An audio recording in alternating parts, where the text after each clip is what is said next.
It was early September when Ryan Jacobs returned home from college for the weekend.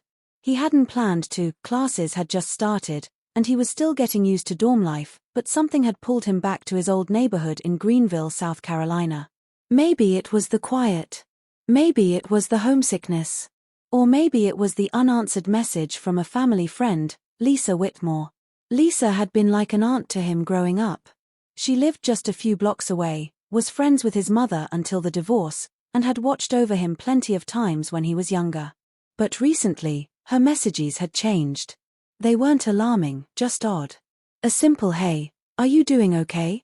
I've been thinking about you," turned into "If you're back in town sometime, stop by. I could really use someone to talk to." It had been over a year since he last saw her. Lisa had always been kind, a little overprotective, but lately, something seemed off. She'd gone through a rough divorce too, and her son Kyle, Ryan's old best friend, had moved to California and hadn't returned for visits since. Ryan guessed maybe Lisa was lonely. That Saturday afternoon, Ryan walked up the familiar porch steps of her house. The wind was warm, and the trees in the front yard rustled gently as he knocked. He heard footsteps shuffle inside. A lock clicked. Then the door swung open. There she stood. Lisa. She was barefoot, wearing an oversized white t-shirt that looked like it could have doubled as sleepwear.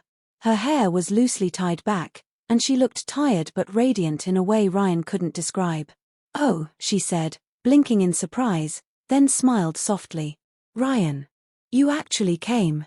"Yeah," he replied, scratching the back of his neck. "Hope it's not weird." "No, not at all." Her voice dropped a little. "Come in, we need to talk."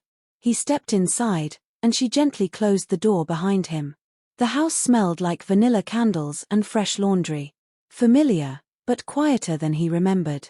Lisa walked ahead, motioning him toward the living room, but Ryan noticed her hesitate as she passed a picture on the wall, a photo of her, Kyle, and her ex-husband from years ago. It was slightly tilted. She adjusted it without a word. The living room hadn't changed much. Same brown leather couch, same gray coffee table with stacks of magazines and coasters that never got used. Ryan sat down while Lisa disappeared into the kitchen. "Want anything? Lemonade? Iced tea?" she called out. "Iced tea's fine." A few minutes later she returned with 2 glasses and sat down across from him, legs tucked beneath her, the hem of her shirt falling just below her knees. She took a long sip before setting the glass down with a soft thud. "You look older," she said, smiling. "Not in a bad way. Just grown. College does that, I guess," he chuckled. There was a pause. Ryan shifted slightly in his seat, sensing the air turn serious. Lisa leaned back, her expression softening. "I'm glad you came. I've been having a hard time lately." Ryan nodded. "I figured. Your message kind of sounded like it. It's not just loneliness. It's everything. Kyle's far. The divorce left me with this silence in the house I don't know how to fill. I talk to the walls sometimes." She laughed, though it didn't sound happy. "I'm sorry. That sounds rough." Lisa took another sip, her fingers nervously spinning the glass. "You were always a good listener, Ryan. Even when you were a kid. You never judged. And you always knew when something was wrong." He looked at her, unsure of what to say. It felt strange hearing her speak this vulnerably, but he appreciated the honesty. She wasn't just someone's mom anymore. She was a woman trying to stay afloat in a world that kept shifting under her feet. "I'm not really sure why I messaged you," she admitted. "Maybe I just needed someone who wouldn't treat me like I'm broken." "You're not broken, Lisa," he said gently. "Maybe not," she whispered. "But I feel like I've been in pieces for a long time." The two sat in silence for a few moments, sipping tea and letting the room breathe. Ryan glanced toward the hallway where Kyle's old room used to be. The door was slightly ajar, revealing posters still hanging on the walls. It was a time capsule of a life paused. "Do you want to talk about it?" "About him?" Ryan asked. Lisa shook her head. "No. That's not what I need.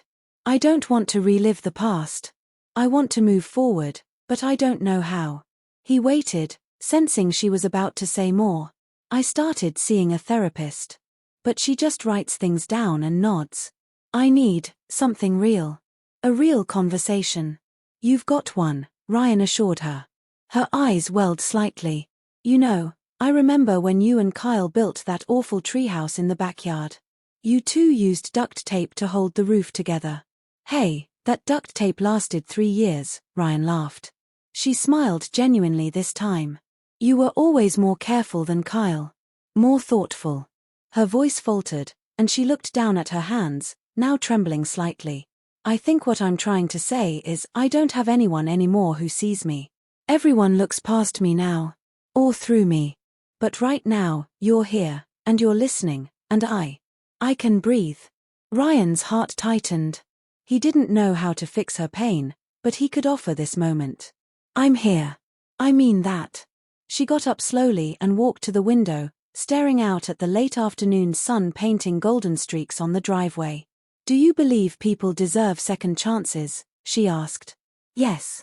I think sometimes we're just waiting for the right time. She turned to him, her voice softer than before. I'm tired of waiting. The silence that followed wasn't heavy, it was understanding. She wasn't asking for pity. She wasn't being inappropriate. She was asking to be seen again, not as someone's ex-wife or someone's mother, but as herself. As Lisa. Ryan stood and walked to the window with her. You're stronger than you think. Lisa smiled, brushing her hair behind her ear. Thank you. For coming by. For not making it weird. Never, he said. And hey, anytime you need to talk, just call. Doesn't have to be dramatic or anything. Just normal. I'd like that. As he turned to leave, she followed him to the door, this time wearing a light sweater over her t-shirt. She opened it slowly, letting the warm breeze in. You know, when you were little, you'd always come here after school when you were upset. I'd make you peanut butter sandwiches and tell you everything would be okay. Yeah, he smiled. You were right back then. I still am, she said, her voice tinged with both hope and sorrow.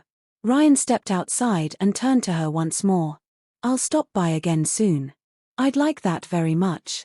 The door closed behind him, and he walked back to his car, the fading light casting long shadows across the quiet street. He didn't have all the answers, but for the first time in a while, he felt like maybe, just maybe, he had helped someone begin to find theirs.